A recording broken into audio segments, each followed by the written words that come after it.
Halo semuanya, masih dengan saya di sini. Dan yang sebenarnya ini bukan saya, melainkan ya ini gua yang sebenarnya. Gue yakin lu masih bisa bedain lah kalau tadi itu nggak terlihat kalau itu memang realistis, dan terlalu terlihat lah kalau itu fake atau bohongan. Tapi coba lu lihat yang ini.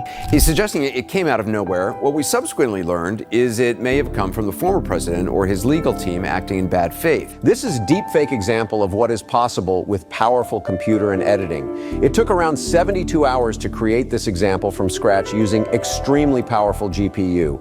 It could be improved with more computing time, but 90% of people cannot tell the difference.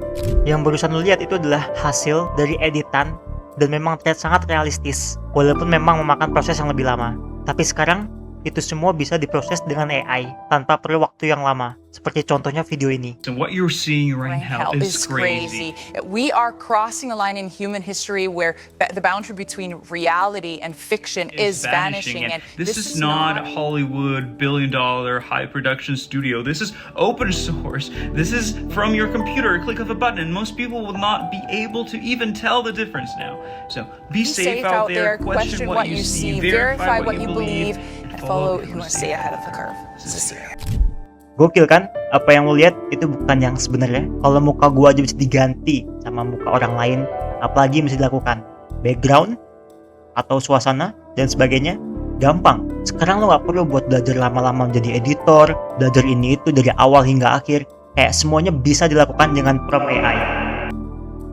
Ini adalah salah satu contoh web yang gue pakai untuk video di awal, yaitu adalah AI Face Web. Lu bisa cari di internet, dan cara pakainya sangat gampang sekali. Contohnya kalau kalian mau ganti muka kalian tinggal klik di video Face Web. Kalian masukin video kalian yang pengen kalian ubah, lalu muka yang kalian ingin pakai, dan langsung render. Sesimpel itu, tinggal klik dan masukkan, dan AI yang akan memproses video kalian. Bahkan bisa dari siapapun, adik lu, bapak lu, itu semua bisa ngelakuin ini. Saking mudahnya orang random yang niat jahat bisa ngelakuin ini, dan itu bisa kena lu. Kayak contoh suatu hari lu lagi bangun pagi terus ngeliat HP, kok tiba-tiba ada berita yang tersangkut pautkan sama muka lu, itu bisa aja. Guru itu beban negara.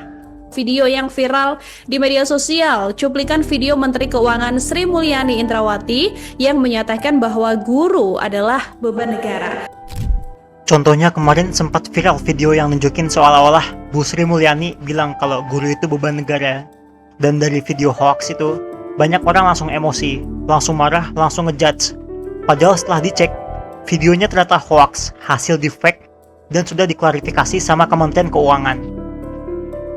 Dan ini bukan soal konten lucu-lucuan kayak iseng atau sebagainya, tapi ini tentang identitas, muka, suara, nama seseorang. Sekarang bisa jadi fitnah, bisa dibuat skenario palsu, berita, dan lain-lain. Cuma dari muka dan suara seseorang, bisa dibuat orang itu seakan-akan ngelakuin hal yang bahkan dia tidak lakuin. Dan kalau konten palsu itu diupload di internet, algoritma sosmed itu nggak peduli kalau sudah viral.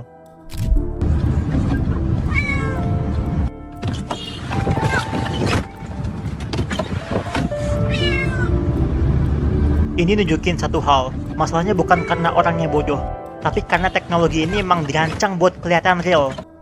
Ya karena manusia punya kebiasaan, kalau ada visual, kita langsung percaya gitu aja. Apa yang kita lihat, kita terbiasa untuk langsung menerima. Masyarakat tuh jarang bertanya apakah ini real, apakah ini palsu, dibuat. Dan seremnya AI sekarang, mereka tuh cerdas guys, mereka tuh cepet banget adaptasi. Videonya tuh rapi, seakan-akan realistis, bahkan nggak terlihat kalau itu hasil AI atau editan. Ya gue nggak bilang kita harus curiga sama semua hal yang kita lihat di internet, tapi kita udah nggak bisa hidup dengan mindset lihat sama dengan percaya. Dan sekarang percaya itu perlu usaha. Dan ya, nggak sesimpel itu juga, kita harus double cross check, melihat apakah ini real, seperti apa kontennya, siapa yang buat, dan sebagainya. Iya, AI itu berbahaya, dan perkembangannya cepat banget. Tapi bakal lebih bahaya lagi kalau kita tutup mata dan nolak semua manfaat dari AI. AI itu alat, dan masalahnya bukan di teknologinya, tapi kesadaran manusianya.